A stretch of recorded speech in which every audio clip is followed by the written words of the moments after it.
The wooden rod cracked across young William's knuckles with a sound that echoed through the stone chamber like a gunshot. Blood welled from the split skin as Master Geoffrey raised the birch switch again, his eyes cold and calculating. This was lesson number 1 at St. Albans Monastery School in the year 1347. And William de Clare had just learned that speaking a single word of English instead of Latin would cost him dearly. Welcome to medieval education, where knowledge came wrapped in brutality and learning meant survival. The screams of beaten children mixed with H of correction. These weren't the romantic canted prayers in chambers that served as both classrooms and halls of learning we imagine from Hollywood films. These were institutions designed to break young minds before rebuilding them according to the medieval, rigid demands society. The Cathedral School of Notre Dame in Paris kept meticulous records of their disciplinary methods. Boys as young as 7 years old faced daily beatings for infractions, as minor as mispronouncing Latin vowels or failing to genuflect quickly enough when a master entered the room. The chronicler, Matthew of Westminster, described these schools as places where tears flowed more freely than ink, and where the sound of weeping became as familiar as morning prayers. But before we descend deeper to die, let Med Innocence went into these halls, where childhood paint you the complete picture of what medieval education actually looked like. Because you know about knights learning chivalry and monks everything you think copying manuscripts in peaceful scriptoriums is probably wrong. The reality was far more sinister, systematic, and psychologically devastating than most people could imagine. The journey into medieval schooling began before dawn, when church bells shattered the silence of sleeping villages across Europe. Boys, 4, would stum. Education was almost exclusively reserved for Malesbull, through darkness towards stone buildings that loomed like prisons against the grey morning sky. The lucky ones came from noble families and attended cathedral schools attached to great churches. The unlucky majority found themselves in monastery schools where discipline was considered more important than learning, and where silence was enforced through methods Winchester College that would horrify modern sensibilities. Founded in 1382, the daily schedule reveals the mechanical precision with which young in the morning for prayers in Latin minds were processed. Students rose at 4, a language most had never heard before arriving at school. They attended Mass while standing perfectly still for over an hour, forbidden to move, cough, or even shift their weight. Any violation resulted in immediate and severe punishment. The classroom itself was a chamber of controlled terror. Stone walls absorbed the cold of English winters, creating environments so frigid that students' breath formed clouds as they recited their lessons. No fires were permitted during study hours, as comfort was considered an enemy of learning.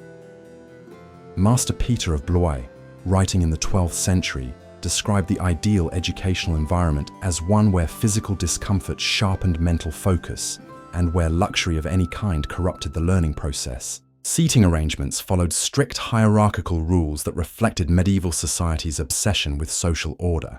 Noble boys sat closest to the master's chair on wooden benches with thin cushions. Sons of merchants occupied the middle rows on bare wood. Charity students, often orphans or sons of deceased knights, crowded together on stone ledges at the back of the room, their legs going numb during. The curriculum itself was designed not to educate, but to indoctrinate. The lessons that lasted for hours without break trivium, consisting of grammar, logic, and rhetoric, formed the foundation of all learning. But grammar meant Latin grammar exclusively. Students were forbidden to speak their native languages under any circumstances. The penalty system was ruthlessly efficient. At Canterbury Cathedral School, records show that speaking English earned 5 lashes with a birch rod. Speaking it twice in one day earned 10 lashes plus confinement in a stone cell with only bread and water. Logic lessons involved memorizing syllogisms and philosophical arguments that students were forbidden to question or discuss. The master would recite a logical proposition, and students were required to repeat it word for word until the entire class could chant it in unison. Independent thinking was not just discouraged, it was actively punished as a form of spiritual pride that endangered the student's soul. Rhetoric training prepared students to argue predetermined positions on theological questions, but never to develop original thoughts or challenge established doctrine. Master Robert of Malin described the perfect student as one whose mind had been emptied of all personal opinions and refilled with approved knowledge, like a vessel that had been thoroughly cleaned before receiving holy water. The masters themselves were products of this same system, men who had survived their own educational torture and now inflicted it upon the next generation with religious fervour. They wore black robes that marked their authority and carried instruments of punishment as naturally as they carried prayer books. The birch rod was standard equipment, but creative masters developed their own specialised tools. Master Thomas at York Cathedral School was famous for his leather strap studded with small metal points that left distinctive marks on students' hands and backs. Writing lessons began with students copying the same religious texts over and over until their hands bled from gripping crude quill pens for hours at a time. Mistakes were Notosalin of Bracklon describes students' physical punishment. The Chronicle of Jay corrected with gentle guidance, but with immediate St. Edmunds, who develop at buried permanent scars on their knuckles from repeated beatings for imp instruction, was limited to basic arithmetic need-effect penmanship, mathematical for calculating church tithes and managing monastery accounts. Students learned to add and subtract using Roman numerals, a system so cumbersome that simple calculations took hours to complete. Arabic numerals were known but forbidden as pagan corruptions that might lead young minds toward dangerous foreign influences. The social dynamics within these schools created additional layers of suffering beyond the official curriculum. Older students held absolute power over younger ones, creating hierarchies of abuse that filtered down through every level of the institution. New arrivals faced initiation rituals that involved public humiliation, physical violence, and psychological manipulation, designed to break their will and establish their place in the school's rigid social order. Bullying in medieval schools followed patterns that would make modern playground cruelty seem gentle by comparison. Senior students at Durham Cathedral School were granted official authority to punish their juniors for any perceived slight or violation of unwritten codes.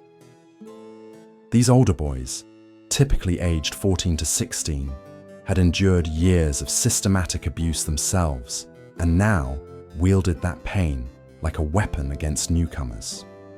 The hazing rituals were elaborate ceremonies of degradation.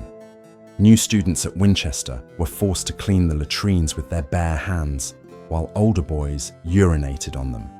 They were made to eat spoiled food from the floor while reciting Latin prayers, creating psychological associations between sacred words and profound humiliation.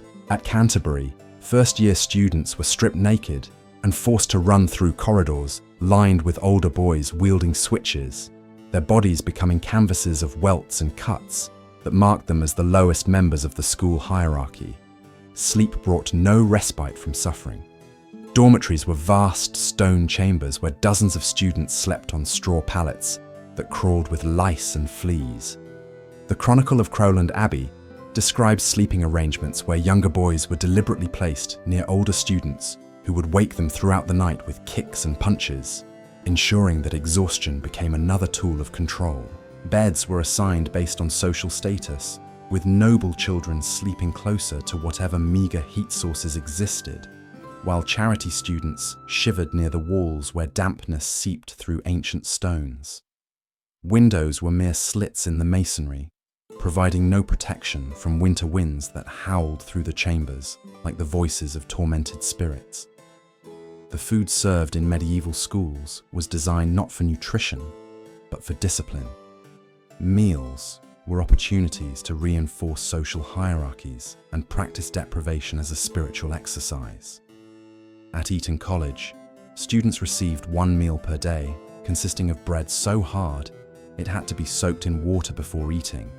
thin gruel made from whatever grains were cheapest, and ale so watered down it barely qualified as liquid.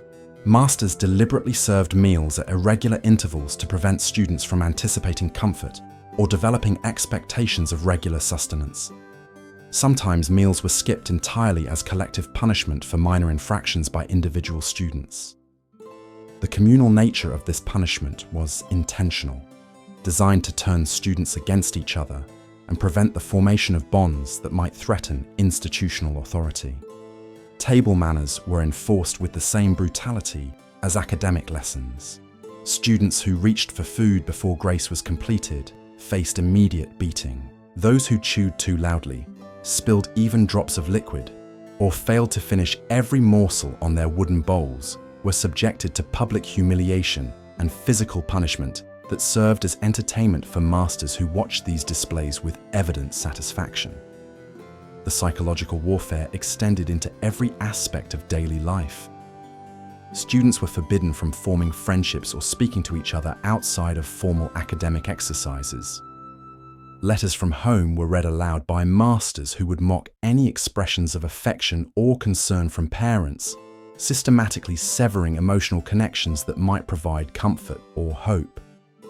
At St. Paul's Cathedral School in London, masters employed a system of informants where students were rewarded for reporting the private conversations, secret friendships, or an atmosphere of paranoia where trust unauthorized behaviors of their classmates. This create became impossible, and every relationship was poisoned by the possibility of betrayal. Religious instruction served as another vehicle for psychological torment. Students were taught that their suffering was divinely ordained, that questioning authority was tantamount to challenging God himself, and that their pain purified their souls for eternal salvation. Master William of Malmesbury wrote extensively about the necessity of breaking students' wills completely before they could receive divine grace. Daily confessions became exercises in manufactured guilt, where students were required to admit to sins they had not committed and beg forgiveness for thoughts they had never entertained. Masters would suggest specific transgressions until students, desperate to end the interrogation, would confess to anything demanded of them. The few moments of supposed recreation were carefully controlled and often served as additional opportunities for punishment. Games were limited to activities that reinforced academic lessons or religious principles. Students might be allowed to play simple ball games, but only while reciting Latin verb conjugations. Failure to maintain perfect pronunciation while running or catching meant immediate disqualification and subsequent beating. Even these brief respites could be withdrawn without warning as collective punishment. The Abbey School of St. Denis kept records showing that recreational time was cancelled for entire months when individual students committed minor infractions, creating resentment that masters deliberately cultivated to maintain their control over every aspect of student life. The physical conditions of the buildings themselves contributed to the atmosphere of misery. Classrooms were deliberately kept sparse and uncomfortable, with hard benches designed to cause pain during long hours of enforced stillness. Walls were bare stone that amplified every sound, creating acoustic environments where whispers could be heard across entire rooms, and privacy became impossible. Lighting was minimal and carefully controlled. Students worked by candlelight or oil lamps that provided just enough illumination to read, but not enough to feel comfortable or secure. Masters could extinguish lights without warning, plunging students into darkness as punishment, or simply to demonstrate their absolute power over every element of the environment. The smell of these institutions was overwhelming and inescapable. Unwashed bodies, human waste, rotting food, and the metallic scent of blood from daily beatings combined to create atmospheres so foul that visitors would retch upon entering.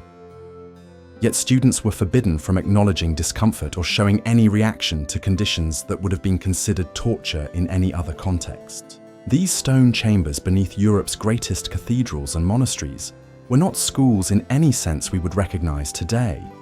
They were factories of human suffering, designed with medieval precision to destroy childhood innocence and rebuild young minds according to the rigid demands of a society that valued obedience above all else.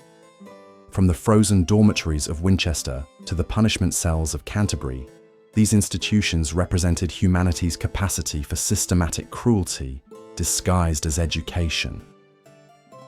The boys who entered these halls as children emerged as broken men, their spirits crushed and reformed to serve a world that had shown them no mercy. William de Clare, whom we met bleeding in that stone chamber at St. Albans, survived 3 years of this medieval hell before his family's wealth finally purchased his release. Contemporary records describe him as a changed boy who never again spoke above a whisper and who flinched at sudden movements for the rest of his life. The next time you walk past an old cathedral or monastery, remember what once transpired in the chambers beneath your feet. In those depths, the stones still hold the echoes of children's screams, the whispered prayers of the desperate, and the slow drip of tears that marked time in places where childhood went to die. These schools stand as monuments not to learning or enlightenment, but to the depths of suffering that human beings can inflict upon the most vulnerable among us when authority meets cruelty in the shadows of sacred walls.